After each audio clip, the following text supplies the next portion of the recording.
Good morning. Thank you so much for coming and having coffee with me. Another day of the pandemic. And thank you all of you that are watching. This is going to be one of my favorites. It is so timely. Obviously, you'll see this in time for the election.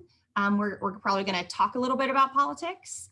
Those of you that watch should not be a shock in any way, shape, or form that I lean heavy left. So if you need to stop watching, go ahead and do it now. I still love you. But that's where this conversation is probably going to go. So my guest today is Elise Shrock. So I'm going to read all the things because it's kind of awesome. And then we're going to tug at some of those threads. So she is vice president of Tamm Capital, Aussie, co-founder of Wide Awake Digital, president of the Indiana Democratic Latino Caucus, and she is a trainer with the National Democratic Training Committee. It's a mouthful, but oh, that's so cool. It's so good. So Elise, thanks for having coffee. Yeah, thanks for having me. I am always happy to have coffee with you. I love you. So I said all of that, but what would you say you do?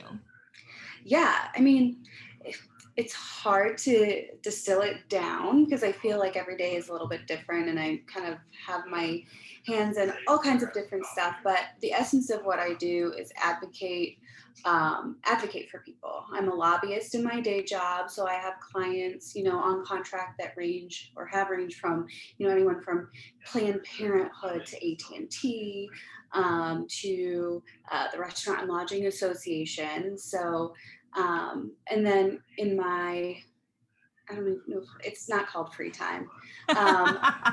Outside of that, with the Latino Caucus and some of the other organizations I'm involved in, I'm advocating for Latino representation within the party and elected positions and voter engagement. I'm advocating for women and equity in all of those spheres. So, I'm an advocate. I love that. For people. I want to say for people listening at home, well, two things. One, you're going to hear a voice in the background. So it is an election cycle. I met Elise through her partner, Brandon, who is also a wonderful human being, but he is a male and he will never be on this channel. But he also is working on the campaign for the run for governor. So if you hear a voice in the background, he is busily trying to help Dr. Myers get elected. So I want to preface if you hear that voice in the background. A lot going on in this house this time of year. Yeah. So how did you get to, obviously lots and lots of hard work and investment and belief of the democratic process. So how did you get to where you are wearing all these hats, doing all these things? Well, I think for a lot of people in the Hispanic community, it's similar for me, where, what I do started generations before me. I am simply an extension of the work that my ancestors have been doing. And they were, they are and were very rebellious. My family hails from España, so I'm Spanish American, very proudly so. And, when my abuela left, it was because her father was fighting fascism. He was anti-Franco, and it cost him his life. He was murdered by the Franco regime, and my grandmother and her siblings and mother were held in a camp in France for quite a long time in her childhood before her mother never escaped, but her and her siblings were sent to America on a Red Cross orphan ship and got here. My abuelo came over in different circumstances, but they were a professional family in Spain. Once they came over here, they did a lot of migrant work to make ends meet. The only way that Fernandez was afforded a great paying job was because the labor unions welcomed Black and Brown people into their movement and helped them, make a living wage for their families. So, that work started before me. I'm an extension of that, and it's really what drives me every single day. Oh, it's so good. Like deep-seated drive is so good. And I don't think a lot of people, specifically white people, can understand and pull on that thread that, that foundation isn't fully there in our bones. the same, and hearing the stories and what motivates is just incredibly powerful. So with granted, we are in a climate, we are in a time, we have, oh my God, I haven't even done the math. What, 12 days, 11 days, 12 days? I don't know. It's escaping me. 11 days left. Deep breaths. I do a lot of breath work right now. What has been, some of that, and maybe it's not that, maybe it's not the election or all that, but where have you found a little bit of struggle through some of this? And that could be pandemic, anything. I mean, a lot of this is a struggle. Yeah. I mean, that's what makes this work. If it was easy, everyone would want to be political and everybody would feel like they were empowered to be engaged in the process. But this is tough work. Everything is a struggle. And, I am proud of our party for being inclusive, but I will not say that, there aren't even struggles within our party to make sure that the Latino community is adequately represented and afforded the platforms that we need to do our work, or at least, the support and help. It's good that we're given a seat at the table. I am very glad that I'm part of a party that does that and talks about our issues. But there's always more, and there's always ways that we can decenter our party work from white people. True, very true. And I've followed your journey and obviously all of your social, I always thought of myself as someone engaged politically, but until kind of becoming better friends with you and following, who you follow and trying, to educate myself, there's so much I didn't know. And granted, white liberalness is real, where we're like, oh, but we're doing such good things, but then we're not there yet. And I think that's important where people realize that, Democrats are not perfect. I think we need to stop holding people to that standard, but know that we're all just trying to do the work to do better. And I'm just really grateful for the voice that you give to so many people and educating a lot of people like me as well. So that said, tell me some of the joy that you've been finding. So, you are working, girl, you are working hard right now. And I am so grateful for these 30 minutes. But where's that joy been? And I want you to point to little Al a little bit, because he is a joy and a delight for me. This is where he sits every day behind me. He will be the only like a male, heating pad.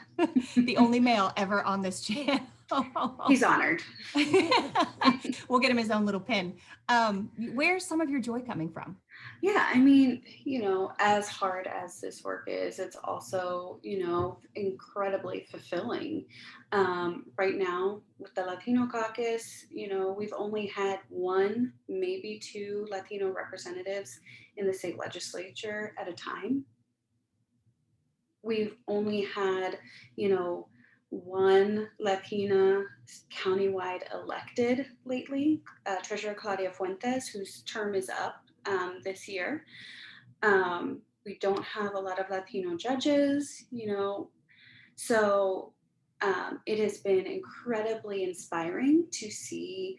We have 11 Latino candidates running across the state and at every single level of government, for local counties, commissions, for state representative. And then we have a Latina, Christina Hale, running for Congress. And we think, it's going to be great to have a voice in Congress, not only for Hoosiers, but for Latina Hoosiers. So, it's inspiring, and that's because there is a movement and there is energy, and we're literally people who are standing up to do this work are fighting for their families. It's amazing. Can we talk real fast? We had touched on, that you're a trainer with the National Democratic Committee. So I kind of wanted, and we might come back if there's time to, how people can kind of get engaged. But, once they're in it and kind of at that level, what is that? I don't know what that is. Tell me what that is. What does it mean to be a trainer at that level? Yeah, no, it's a great curriculum. So essentially what the Democratic Training Committee was founded on was after 2016, they're looking around at all this energy, all of these folks who are like stepping up to run, why not me? Let's do this, especially women Yep. and people and minorities, which is so inspiring. But our party our party in Indiana lacks infrastructure. And our party nationwide, there was no real set curriculum where everybody gets trained the same way to move everyone forward, and where it's free and accessible. So the Democratic Training Committee, you literally log on. All you have to do is give your email address and some other information, but it's free. You sign up for an account, and it is a full academy, online courses, videos. So you're thinking of running, how to fundraise, how to build a volunteer list, how to engage your volunteers, how to do digital media, how to run your social media. It is literally all the fundamental tools you need to get a campaign up and running. And I teach,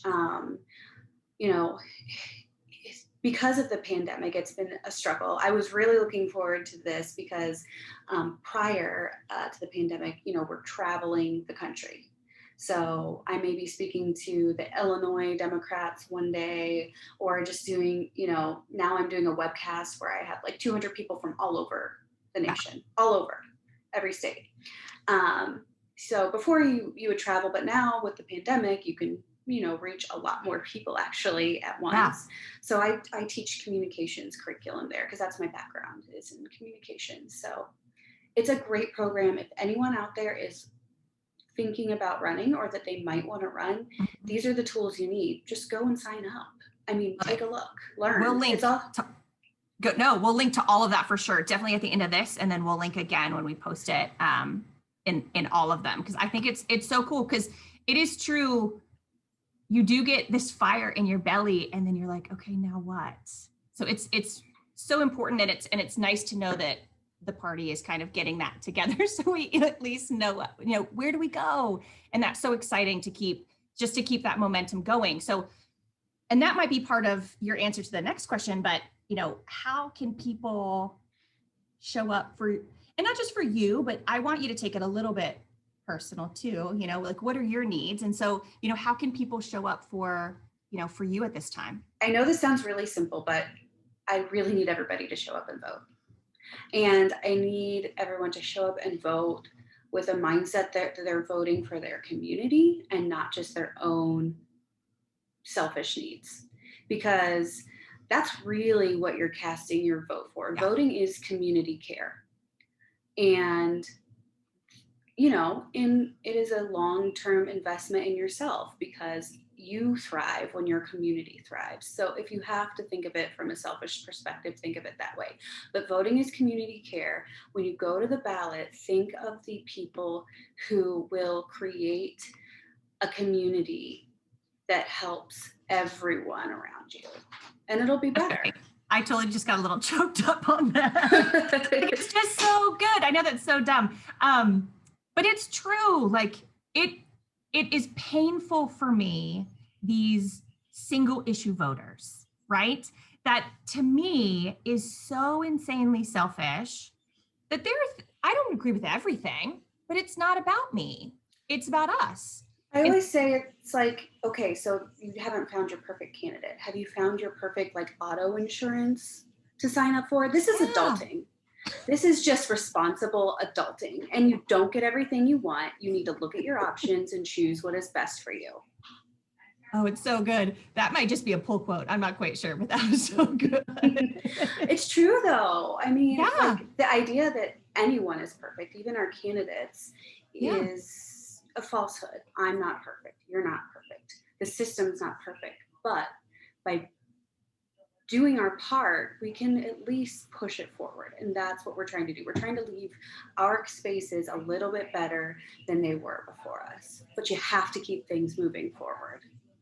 Oh God, I'm so glad we're having this conversation. I'm just going to fly for the rest of the day. It's so good. Okay. I kind of don't want to stop, but we're kind of to our last question, because I know these are short little nuggets of little videos, but how are you, Elise Shrock, leaving your legacy, leaving your trace. And it's not just on Indy. You're doing things nationally, but how are you leaving? How are you saying I was here? Yeah, I mean, this is not work that is something you do if you're into instant gratification. So, but this is my life's work. And I take it really seriously because, I don't ever plan on having kids, but I am the eternal Tia to your kid, to all of my other friends' kids. And I want the world for them. Like I am the Tia, right? The Yep. person who like maybe you don't want to talk to your mom about like how you messed up at school, but you can talk to me. And I had a lot of women in my village like that, Mhm. and they made a huge impact on my life. So I guess I just want to leave the world with everyone feeling like I was their Tia that showed up for them. Oh God, I love that. That's so good. And and again, back to other conversations I've had, and I feel like I now say this at the end of every video, but obviously it speaks to who I really admire and who I love being around and spending time with, are women that consistently give and lift up others. And and obviously most people when I have coffee are not going to be incredibly selfish, but I also don't surround, and I don't think Indy surrounds itself with women that are like that. And you, along with everyone else I've had coffee with so far and we'll have coffee with in the future, are just doing such amazing things that I aspire to hopefully answer that question myself with something half as beautiful as what you You just. are by giving us this platform. I love you. I'm so I grateful love for you your too. time. Tried to keep that really tight because I know you have 6,000 other things to do and other meetings to have. So I'm so grateful for your time. Thank you so much for having coffee with me. I adore Yeah. you, and I'm so proud of the work that you're doing that I get to call you a friend. Thanks for sharing your space with me.